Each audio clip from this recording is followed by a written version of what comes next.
Hi friends, അങ്ങനെ shop അടച്ച് വീട്ടിലെത്തി. ഫ്രഷായി ഇതാ ഇവിടെ ഇരിക്കുന്നു. നാളെ ഇനി ഷോപ്പ് തുറക്കുന്നില്ല, നാളെ ഷോപ്പ് അവധിയാണ്. പിന്നെന്താ, നാളെ ഇനി വീട്ടിൽ ഫുഡടി, ഉറക്കം, പിന്നെ കുറച്ച് വീട്ടിൽ പണിയുണ്ട്. തൂക്കുക, തുടയ്ക്കുക, അങ്ങനെയുള്ള കുറച്ച് പണി. നേരത്തെ പണിക്കൊരു ആളൂടെ വരുമായിരുന്നു, തൂക്കാനും തുടയ്ക്കാനും ഒക്കെ ഒന്ന് വൃത്തിയാക്കിയൊക്കെ തരുമായിരുന്നു. ഇപ്പോൾ കുറച്ച് നാൾ കൊണ്ട് എനിക്ക് വീട്ടിൽ നിൽക്കാൻ സമയമില്ല. വീട്ടിൽ നിൽക്കുമ്പോൾ വേറെ എന്തെങ്കിലുമൊക്കെ കാരണങ്ങൾ കയറ്റി അങ്ങനെ ഓട്ടത്തിലായിരിക്കും. അപ്പോൾ അവരെ വിളിച്ചാലും അവർ വരുമ്പോൾ അവർക്കുള്ള സമയം എനിക്ക് ശരിയാവില്ല, എൻ്റെ സമയം അവർ. അപ്പോൾ ഇനി ഞാൻ നാളെ തൂക്കൽ, തുടയ്ക്കൽ, വീട് വൃത്തിയാക്കൽ, ടെറസിൻ്റെ മുകളിൽ തൂത്തുവാരൽ, അങ്ങനെ നാളെ ഒരു തച്ച് പണിയുണ്ട്.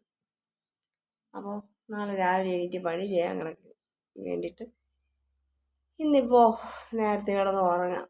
അപ്പോൾ എൻ്റെ എല്ലാ ഫ്രണ്ട്സിനും സ്നേഹം, സന്തോഷം, ഗുഡ് നൈറ്റ്.